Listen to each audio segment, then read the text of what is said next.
মারিয়াম আলাইহিস সালাতু ওয়াস সালাম তিনি রোজা রেখেছিলেন।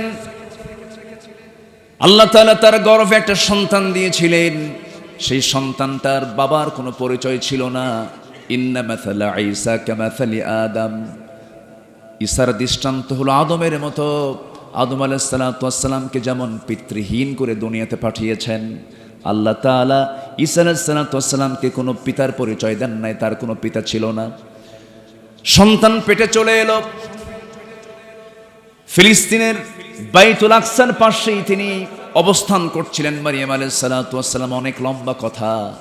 সন্তান পেটে চলে এলো। 4 মাস 6 মাস যখন হলো, সবাই বলাবলি করলো, কানাকানি করলো। মারিয়াম ইমরানের কন্যা, সম্ভ্রান্ত পরিবারের কন্যা হওয়ার পরও তার পেটে এমন সন্তান চলে আসলো জারজ সন্তান। জোরে কোন নাউযুবিল্লাহ। এমন জাতীয় কথা যখন তার কানে চলে এলো, মারিয়াম আলাইহিস সালাতু ওয়াস সালাম ধৈর্যের পিরামিড হয়ে গেলেন। এত বড় ধৈর্যশীল, আর তিনি পরিচয় দিলেন। সব কথাগুলো তিনি কান দিয়ে শুনলেন। আল্লাহ তাআলা গোটা দুনিয়ার সমস্ত নারীদের জন্য ধৈর্যশীলতার মডেল বানিয়েছেন মারিয়াম আলাইহিস সালাতু ওয়াস সালামকে। কেন? দেখো, হাজারো গালি কানে নেওয়ার পরও মারিয়াম তার মুখ থেকে আল্লাহর জিকিরকে বাদ দেন নাই। যেরকম সুবহানাল্লাহ। শাশুড়ি একটা গালি দিছে, বউ কয়, শোনো, আমি আর জীবনে থব না, তোমার মা আমার গালি দিল কেন? এই যে রশি, ফাঁসি দিলাম। আছে না এরকম? আছে না? মারিয়াম আলাইহিস সালাতু ওয়াস সালাম কি তার যৌবন নিয়ে, তার সতীত্ব নিয়ে প্রশ্ন তুলে ফেললো। একটা বারের জন্য তিনি ধৈর্যহারা হলেন না। তিনি আল্লাহর প্রতি আস্থা আনলেন, বিশ্বাস আনলেন। রক্তাক্ত করে তাকে বাইতুল মুকাদ্দাস থেকে বের করে দেওয়া হলো। 9টি মাস 10টি মাস পূরণ হয়ে গেল।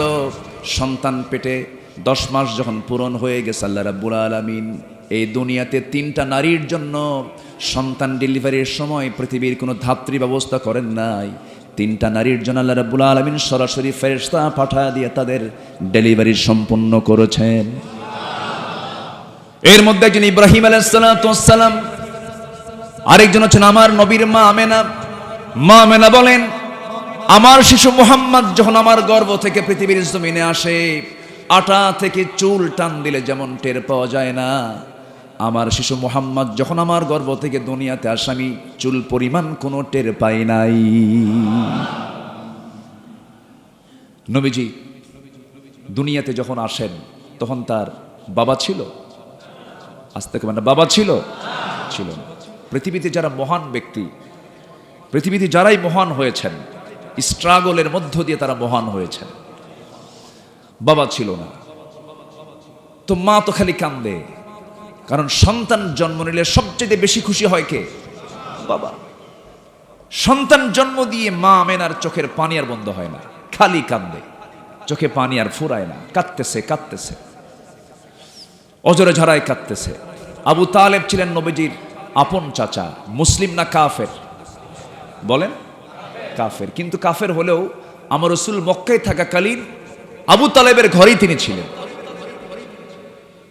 একসঙ্গী ছিলেন, কখনো জোর করেননি। ইসলাম জোর করে কাউকে ধর্মে টানে না, তার বড় প্রমাণ হচ্ছে আবু তালেব। রাসূল কখনো জোর করেননি। জীবনে 2বার বলেছেন। কয়বার? 2বার। মরার সময় একবার, আর মাঝে মাঝে একটু ইঙ্গিত দিতেন, কিছু বলতেন না। কারণ ইসলাম বুঝে ইসলাম মানার বিষয়, না বুঝে ইসলাম মানার কোনো বিষয়। আবু তালেব একদিন বলতেছে, মুহাম্মদ, আমি তোমার একটু স্মৃতিচারণ করতে চাই। কি স্মৃতিচারণ? তুমি যখন তোমার মার গর্ভ থেকে পৃথিবীতে আসলে, তোমার তো আব্বা নাই, তোমার ঘরে আমি 3 দিন পরে গেলাম, চাঁদনি রাত।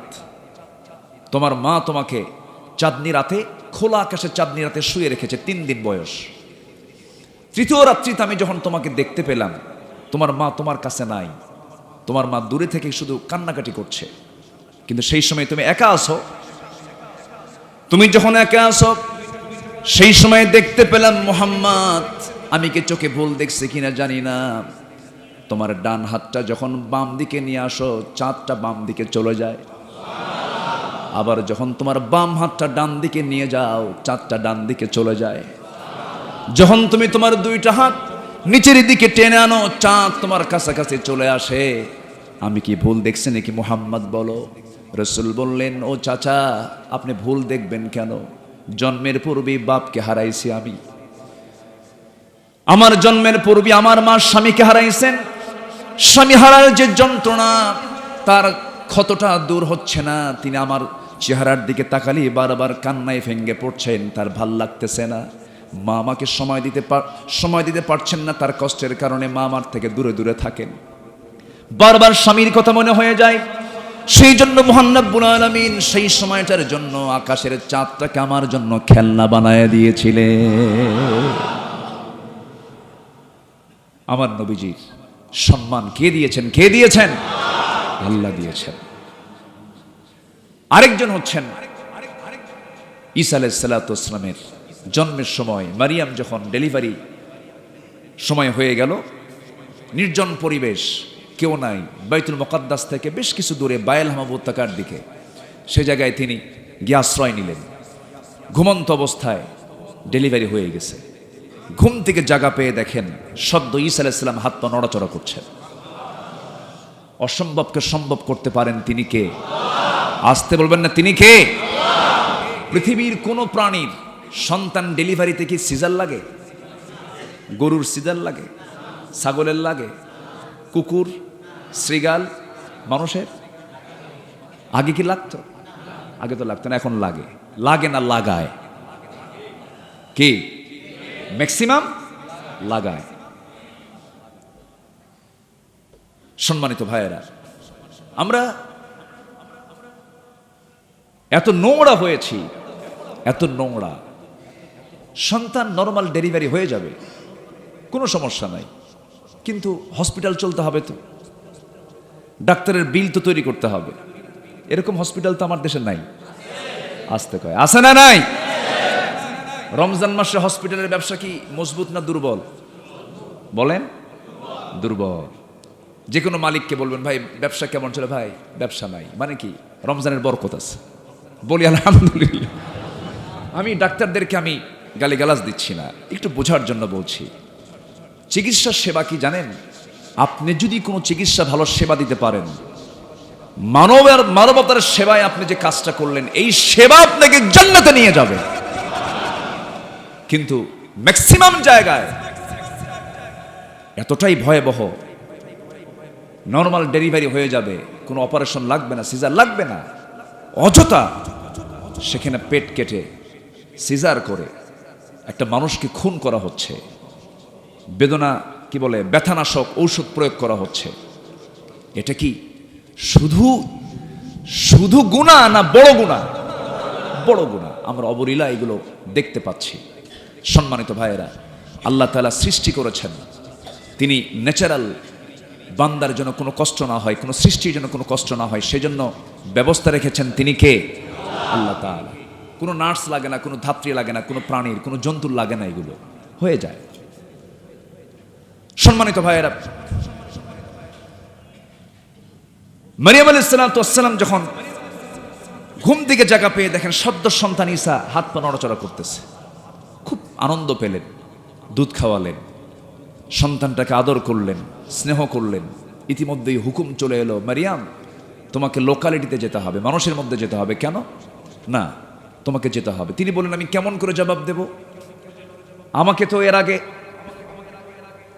বহু গালিগালাজ পারছে, আমি অসতী নারী, আমি আমার যৌবন নষ্ট করে ফেলেছি, আমার সতীত্ব নষ্ট হয়ে গেছে। আমাকে যখন প্রশ্ন করবে, এখন তো সন্তান সহ প্রশ্ন তুলবে, আমি কি জবাবটা দেব?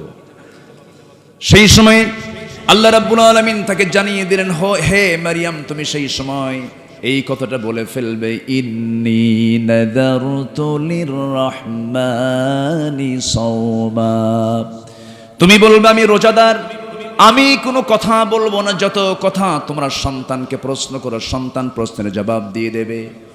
সবাই বলে ফেললো, মারিয়াম ছিল আধা পাগলি, এখন হয়ে গেছে পুরা পাগলি। একজন শাহাদাত আঙ্গুলি উঁচু করে সন্তানের দিকে লক্ষ্য করে বলছে, ও সন্তান, তোর মা তো তোর সঙ্গে কথা বলতে বলে, তোর পরিচয়টা কি? সন্তান তৎক্ষণাৎ জবাব দিচ্ছে, 3 দিনের ফুটফুটে বাচ্চা, ইন্নী আবদুল্লাহ আতানিয়াল কিতাব ওয়া জাআলানি নাবিয়্যা। আমি হলাম আল্লাহর গোলাম। আল্লাহ পাক আমাকে ইনজিল কিতাব দান করেছেন। আমি হলাম নবীর মা। আমার মা হচ্ছে আমার মা হলেন নবীর মা। আমি আল্লাহর গোলাম, আমি আল্লাহর নবী। আমার মার সঙ্গে তোমরা কেউ নাফরমানি করবে না, খারাপ আচরণ করবে না। দেখেন, তিনি রোজা রাখলেন, ধৈর্য ধরলেন, পুরস্কারটা দিয়ে দিলেন তিনি আমার কে?